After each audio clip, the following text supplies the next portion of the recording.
Today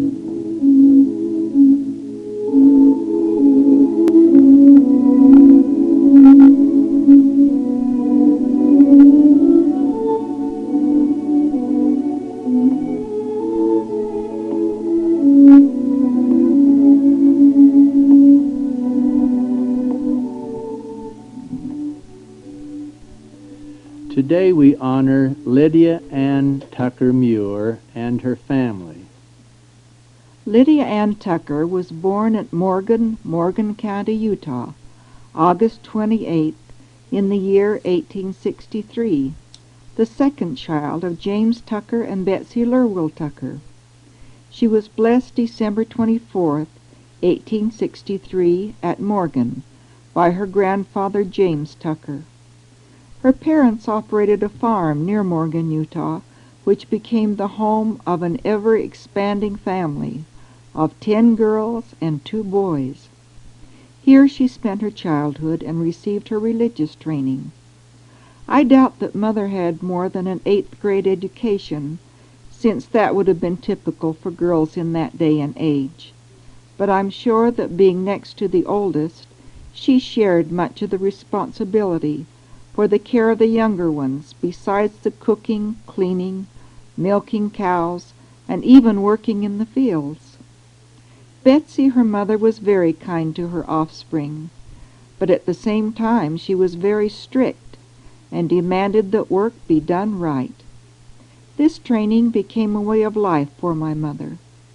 Her parents were good LDS people, so she certainly had her responsibilities in the church also. Lydia was baptized at Morgan October 17, 1875 by Charles Turner, and confirmed the same day by John Wells. She received her patriarchal blessing September the 2nd, 1879, by William McBride. She was rebaptized and reconfirmed November 11, 1885. Lydia had brown eyes and dark brown hair, and was about 5'6" tall, and weighed 125 pounds.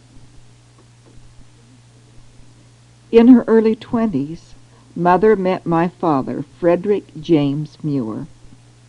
He was born in Salt Lake City the 17th of April in 1863, the oldest of 11 children, born to William Smith and Lucy Dark Muir.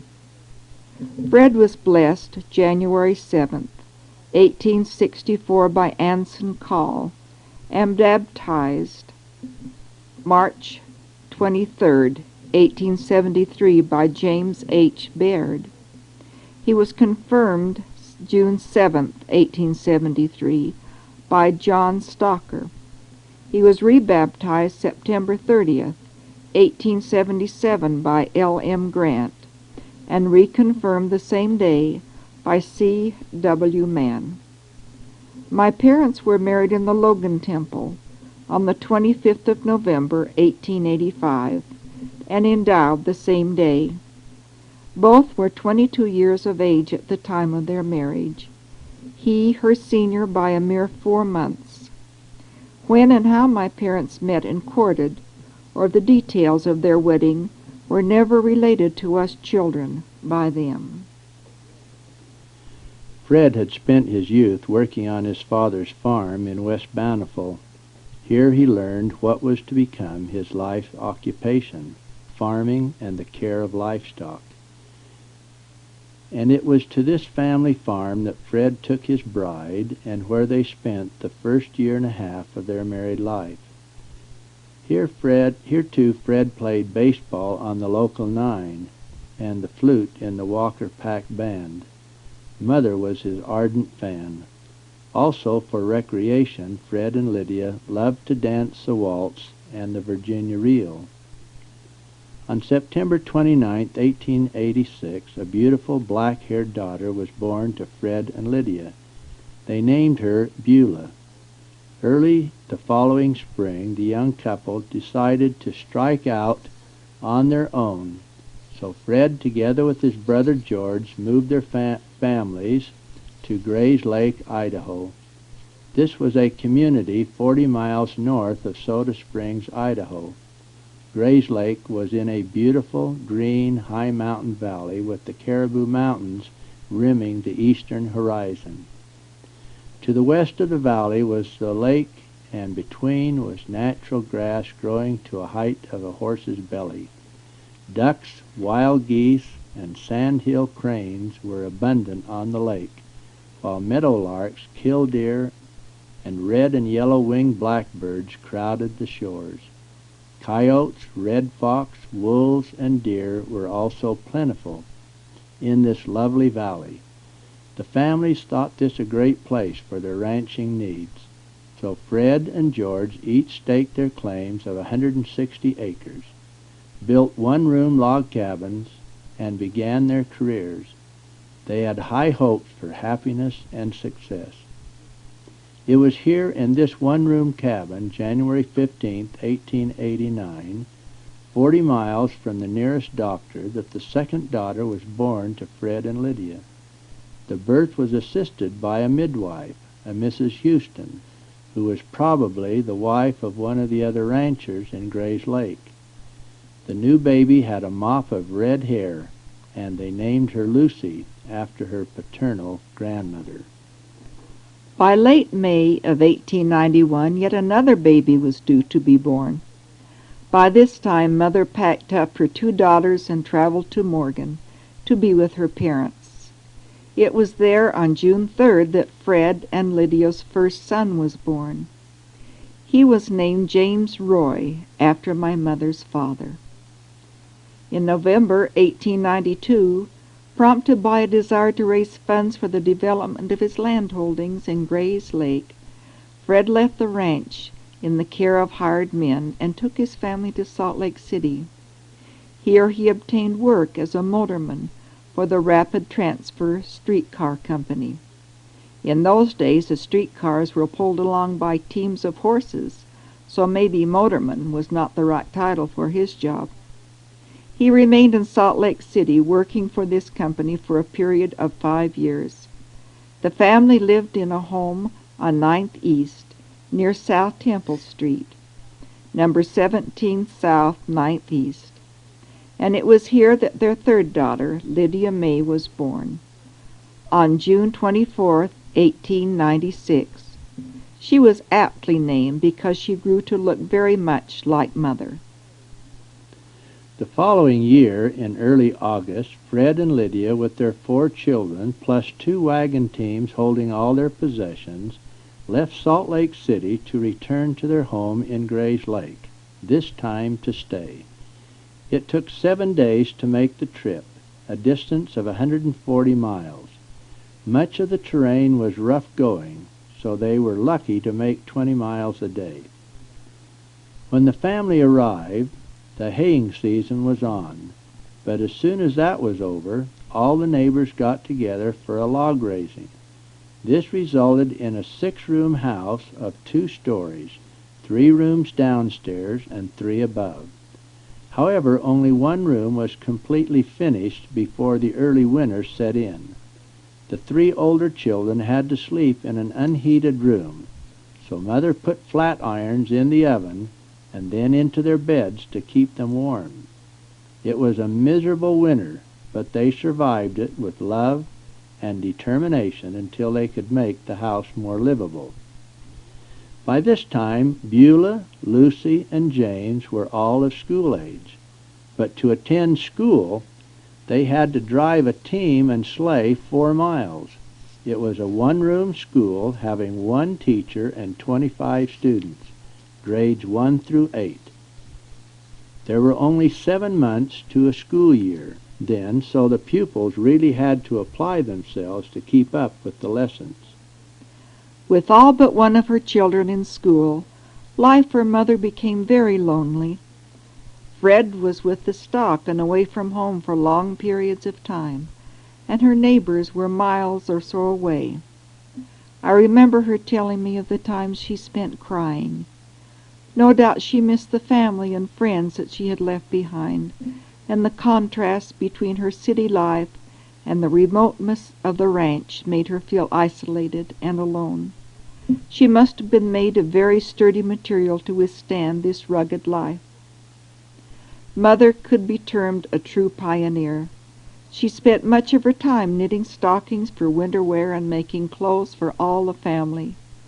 In addition, she had to mix and bake bread for her growing family and the occasional hired hands that worked on the ranch. My sister Beulah told me that Mother had worked before she married and had bought a sewing machine and also living room and bedroom sets. In addition, she had purchased yards and yards of material. As part of her dowry, she had bought a beautiful carpet with red flowers. It was called a grain carpet, and my sister said it lasted until long after she had grown up. None of us ever saw Mother resting or relaxing with just her hands in her lap.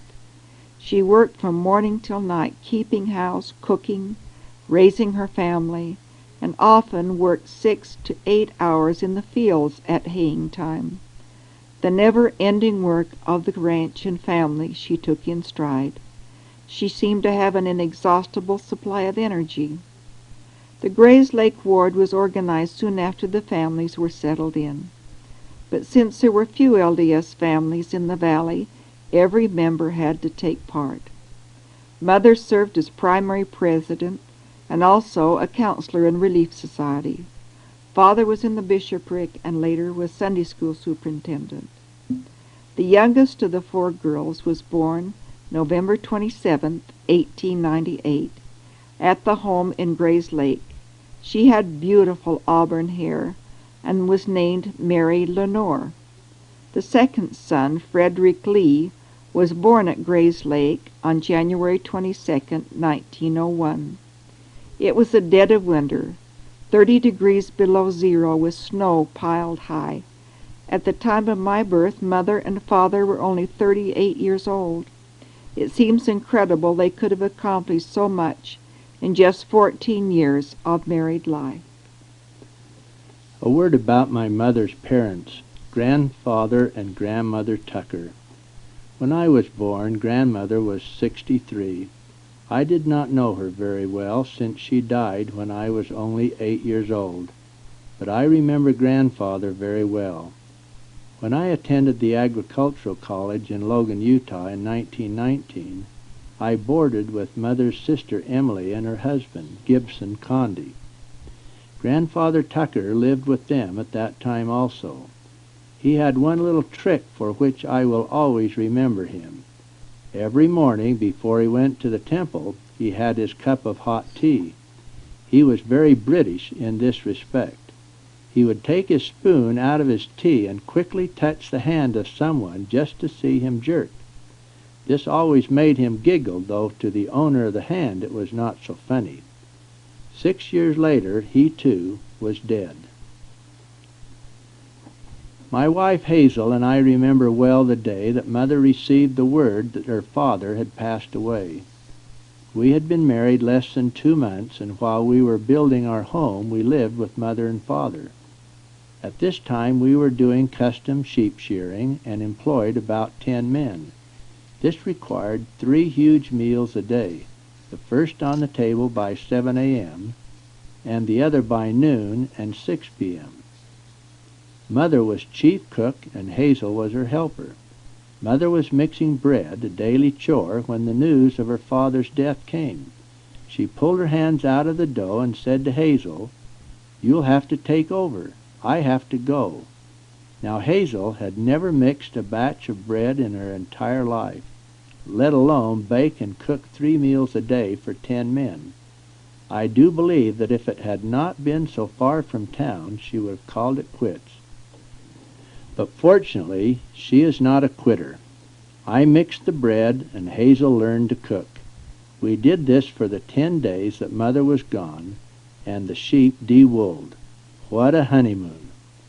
William Reedmuir was the last of 7 children to be born to Fred and Lydia. He arrived in this world a short and stocky baby with sandy hair and a fair complexion. He looked more like Father than any of the rest of us. His birth was on a cold day in February the 28th in 1906. Fred was ordained a high priest August 30th, 1908 by Robert S. Bybee and served as a counselor in the Grays Lake Ward Bishopric. 41 years after arriving in Grays Lake, Father and Mother decided to retire and leave the ranch in the care of their two sons, Lee and Reed. So they bought a home in Soda Springs, Idaho. At the time of their retirement, they had amassed a considerable amount of holdings. This consisted of 900 acres of meadowland, from which they had put up hay to feed the large herd of sheep. They also had 5 sections of rangeland, which was used for spring and fall grazing. By now, all the children had grown, and all but one married. Beulah had wed Eric Wakeman, and after living a short time at Herman, moved to Idaho Falls. Lucy wed Archibald Cooley and had moved to Red Lodge, Montana. James married a Grays Lake girl named Gladys Heath. They owned and operated a general store in Grays Lake before moving to Salt Lake City in 1930. Lenore never married, choosing a career instead. She graduated from St. Vincent's Hospital as a nurse and remained in the Billings, Montana hospital as a teaching nurse for several years. As mentioned, I married Hazel Stauffer, a gal from North Dakota who taught the primary grades in our local country school. My younger brother Reed had married a girl by the name of Eva Jensen, whose family also lived in Grays Lake. May married one of the men that worked for Father named Walt Hahn and resided in Pocatello, Idaho. Father and Mother's retirement did not bring all the happiness they had hoped for. Soon after they had moved to Soda Springs, my sister Lenore, the nurse, was appointed superintendent of the Soda Springs Hospital under the direction of Dr. Ellis Cackley. She lived with the folks until February 20th of 1929, when she died of cancer. She was only 30 years of age. With such sad memories and Lenore gone, Father and Mother moved to Logan, Utah, into a house they had purchased in 1918 and since rented. This was so Father could officiate in the ordinances of the Logan Temple. He performed these duties and other temple work from 1932 to 1935, when failing health forced him to stay at home. Meanwhile, in April of 1934, Reed's wife Eva became very ill prior to the birth of their second child. Shortly after the birth of the baby boy, named Levon, Eva became violent, and Reed had to put her in a mental institution at Blackfoot, Idaho. This tragedy changed all our lives considerably. My sister May took the new baby for nearly 2 years, and Hazel and I took Shirley, who was their first child and now 5 years old. Reed lived in the old homestead alone. This arrangement continued until April 7th, 1936, when Father died of heart failure at the age of 73. He was interred in the Soda Springs Cemetery near his beloved daughter Lenore. Mother continued to live in the Logan home by herself. In May of 1936, Levon came to live with Hazel and me, since we now had a son, Donald, just 6 months older than Levon, and the companionship would be good for both boys. Levon continued to live with us until later that year, when Mother's house in Logan was sold, and her furniture moved to her daughter May's home in Pocatello, Idaho. Mother then went back to Grays Lake to live in her old home and take care of Reed and his 2 children. On October 4th of 1937, Reed received word that Eva was well enough to leave the mental hospital, so Reed drove to Blackfoot to pick her up. On the way home, they stopped to have a swim at Lava Hot Springs. It was the noon hour, and no one but Reed and Eva were in the pool. There was no lifeguard on duty. Eva said that Reed was swinging on the ropes and suddenly fell into the pool. We don't know exactly what happened, but we think he had a heart attack and drowned. Yet another tragedy for Mother to bear. Reed left a wife and 2 small children, now 9 and 3.5 years of age. From Reed's share of the estate, we purchased a home for Eva and the 2 children in Blackfoot. Mother moved again, this time from the Grays Lake home, to live with her daughter May. Mother was still a very independent woman and wanted her own home, so we bought her a place close to May, and here she lived until she was 80 years old. In 1943, we moved her to 824 East South Temple, Salt Lake City, to live in an apartment next to her son James and his wife Gladys. In early February 1944, she fell and broke her left hip. The doctors could do nothing for her that would allow her to be mobile. As a result, she got pneumonia and died on the 27th of that same month. She joined Fred, Lenore, and Reed in the family plot in the Soda Springs Cemetery. So ends the life of my mother, Lydia Ann Tucker Muir. She was truly a righteous and nice person with a strong faith in the Lord Jesus Christ. With nobility, she fulfilled her responsibilities as a wife and mother. Her son Lee expressed his feelings as follows.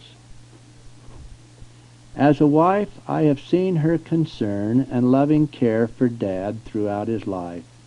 As a mother, well, what can I say?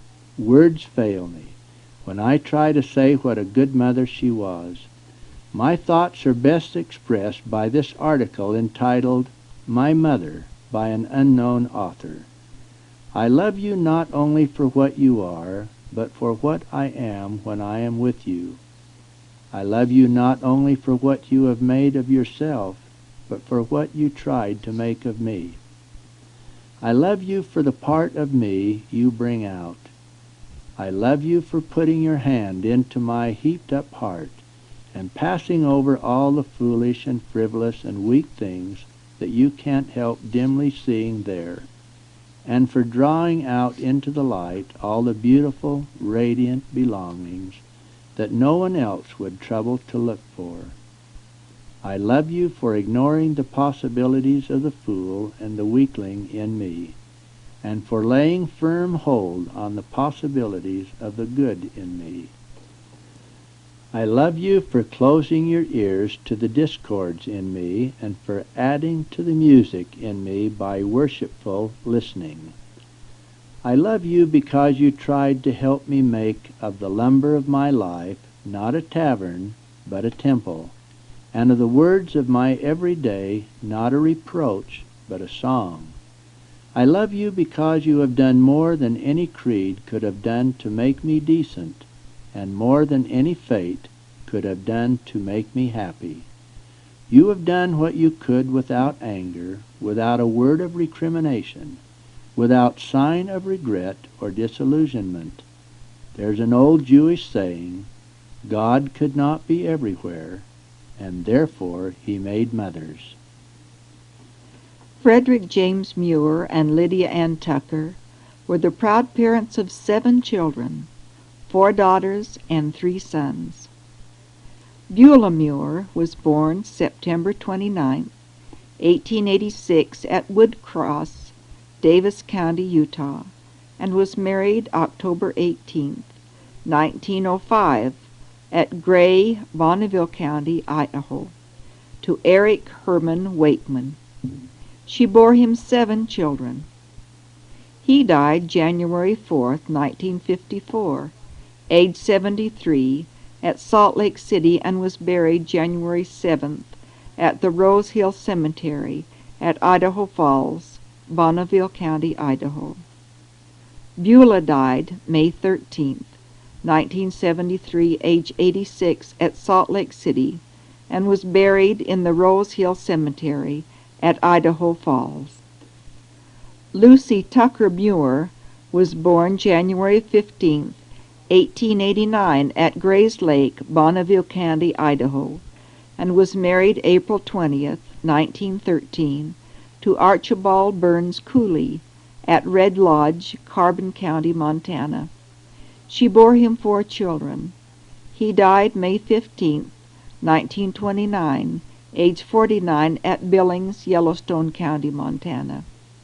She married 2nd July 1st, 1933, Julius Ernst Schroeder, at Red Lodge, Montana. There were no children from her second marriage. Lucy died at Red Lodge and is buried there. James Roy Muir was born June 3, 1891 at Morgan County, Utah, and was married February 7, 1917 in the Salt Lake Temple to Sarah Gladys Heath. She bore him 3 children.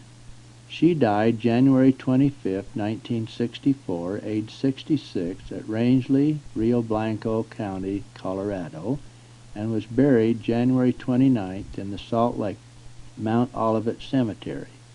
He died January 23, 1950, age 58, at Salt Lake City, Salt Lake County, Utah, and was buried January 25th in the Mount Olivet Cemetery at Salt Lake City. Lydia May Muir was born June 24, 1896, at Salt Lake City, Salt Lake County, Utah, and was married August 12, 1919, at Pocatello, Bannock County, Idaho, to Walter Clarence Hahn. She bore him 2 children. He died May 30, 1971, age 74, at Pocatello, Bannock County, Idaho, and was buried there June 2nd. She died April 30, 1978, age 81, at Blackfoot, Bingham County, Idaho, and was buried at Pocatello. Mary Lenore Muir was born November 27, 1898, at Grays Lake, Bonneville County, Idaho. She did not marry. She died February 20, 1929, age 30, at Soda Springs, Caribou County, Idaho, and was buried there February 23rd. Frederick Lee Muir was born January 22, 1901, at Grays Lake, Bonneville County, Idaho, and was married April 29, 1925, at Salt Lake City, Salt Lake County, Utah, to Hazel Lucille Stauffer. She bore him 1 child. William Reed Muir was born February 28, 1906, at Grays Lake, Bonneville County, Idaho, and was married November 25, 1926, at Grays Lake to Eva Christina Jensen. She bore him 2 children. She died in 1984, age 77, at Pocatello, and is buried at Soda Springs. He died October 26, 1936, at Lava Hot Springs, Bannock County, Idaho, and was buried October 29th at Soda Springs, Caribou County, Idaho. Total known posterity of Lydia Ann Tucker as of June 18, 1986. 7 children, 19 grandchildren, 34 great-grandchildren, 54 second-great-grandchildren, 22 third-great-grandchildren, for a total posterity of 136, with 63 total spouses of children, grandchildren, etc., making a total posterity, including spouses, of 199. Lydia's obituary appeared in the Deseret News of Monday, February 28, 1944, page 14, as follows. Mrs. Lydia Ann Tucker Muir, 80, died Sunday at 7:30 p.m. at her home, 824 East South Temple Street, of causes incident to age. She was born August 27, 1863, in Morgan, a daughter of James and Betsy Lurwell Tucker. She was married to Fred J. Muir, November 27, 1885, in the Logan Temple. They moved to Idaho in 1887, where they were engaged in stock raising until 1929, when they moved to Soda Springs, Idaho, and later to Logan, where Mr. Muir was an officiator in the Logan Temple. Mr. Muir died April 7, 1936 in Logan, and Mrs. Muir moved to Pocatello, Idaho, and then to Salt Lake in August 1943. Survivors include 3 daughters: Mrs. E. H. Wakeman, Salt Lake; Mrs. J. E. Schroeder, Red Lodge, Montana; and Mrs. W. C. Hahn, Pocatello. 2 sons, J. R. Muir and Lee Muir, both of Salt Lake. 6 sisters: Mrs. Gibson Condy, Cary, Idaho; Mrs. Bertha Spackman, Farmington; Mrs. Annie Clark, Carlin, Nevada; Mrs. Lily Smith, Bountiful; Mrs. Rose Van Orden, Shelley, Idaho; and Mrs. Nettie Gorder, Morgan. 17 grandchildren and 6 great-grandchildren. Funeral services will be conducted Wednesday at 2 p.m. at 260 East South Temple Street, with Bishop T. M. Brunker, 12th Ward, officiating.